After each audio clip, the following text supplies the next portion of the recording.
Selamat siang semuanya, perkenalkan nama saya Marbur Sitanggang dengan NPM 2505030060. Di sini saya akan menjelaskan tentang tugas pertemuan 12 dengan dosen pengampu Bapak DRS Pendapotan Tambunan. Nah, di sini saya akan menjelaskan tentang tugas pertemuan 12 yang tugasnya itu berisi tentang media pembelajaran bahasa dan sastra Indonesia yang cocok untuk kelas rendah dan tinggi, serta model pembelajaran yang digunakan dan bagaimana cara menggunakan media dan model pembelajaran tersebut di dalam kelas. Nah, di sini saya menggunakan media pembelajaran gambar. Nah, dari media pembelajaran gambar ini menggunakan alat seperti pertama, kertas yang berisi dengan stiker-stiker bunga yang akan materinya itu tentang puisi bunga. Nah, alat berikutnya adalah gunting serta lem, dan alat yang terakhir adalah kertas origami yang kosong yang akan kita isikan puisi tentang bunga mawar.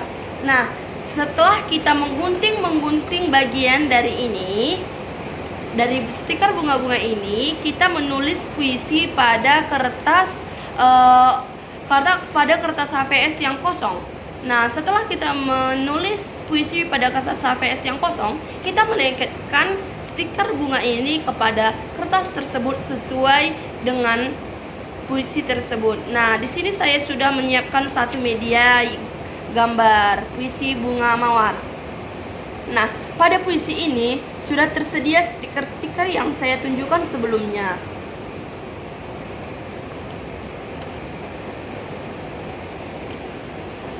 Nah, media yang kita gunakan tadi adalah puisi yang dituangkan melalui gambar yang berisi stiker-stiker bunga.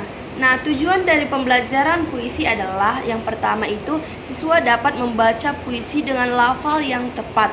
Yang kedua, siswa dapat membaca puisi dengan intonasi yang baik. Dan yang ketiga, siswa dapat memahami isi puisi yang sederhana.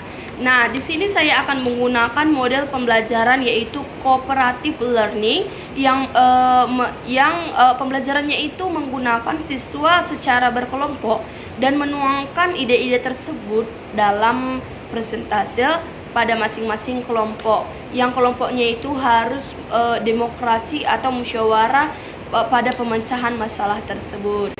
Nah, setelah saya sudah menjelaskan dari model pembelajaran, kita akan masuk ke bagian proses pembelajaran di dalam kelas.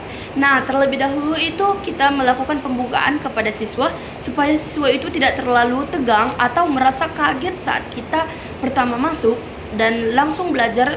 Sudah pasti siswa itu merasa takut, pasti ada ini gitu. Jadi kita harus melakukan pembukaan seperti selamat pagi anak-anak, siapa nih hari ini yang tidak masuk, atau kita bertanya kepada siswa bagaimana harimu hari ini, seperti itu. Nah, yang kedua itu kegiatan inti. Kita juga harus kegiatan inti ini itu bertanya kepada siswa bahwa pernah nggak melihat bunga di taman? Nah, apa sih warna bunga yang kamu sukai gitu. Nah, kalau siswanya itu udah menjawab satu persatu, bunga merah, bunga hijau, kuning gitu. Jadi kita bilang, wow, bagus sekali, kayak gitu. Seperti mengapresiasikan siswa supaya siswa juga lebih merasa bangga pada dirinya. Nah, setelah kita sudah bertanya terlebih dahulu kepada siswa dalam kegiatan inti ini, kita menjelaskan kepada siswa tentang materi kita, yaitu tahukah kalian puisi? Puisi adalah karya sastra yang berisi ungkapan perasaan, imajinasi atau pikiran seseorang yang dituangkan atau dirangkai melalui kata-kata yang indah. Nah, setelah itu kita memberikan contoh puisi tersebut. Nah, ini media pembelajaran puisi tersebut. Kita membaca puisi tersebut. Contohnya ini adalah puisi bunga mawar. Nah, di sini Ibu akan mencontohkan bagaimana cara membaca puisi yang bagus dan levelnya itu atau intonasinya itu pas. Nah, contohnya adalah bunga mawar. Kau sungguh indah, menghiasi kebun rumah. Warna-warnimu seperti pelangi, namun tangkaimu penuh dengan duri. Ada yang berwarna merah, begitu pula seperti darah. Baumu wangi semerbak, kupu-kupu pun tak mampu menolak. Akan kusiram agar kau tumbuh dengan memberimu pupuk. Semoga kau terus hidup mewarnai kehidupanku. Nah, setelah kita membaca atau mencontohkan puisi tersebut kepada siswa, sudah pasti siswa itu mengerti apa itu puisi dan bagaimana cara membaca intonasi puisi.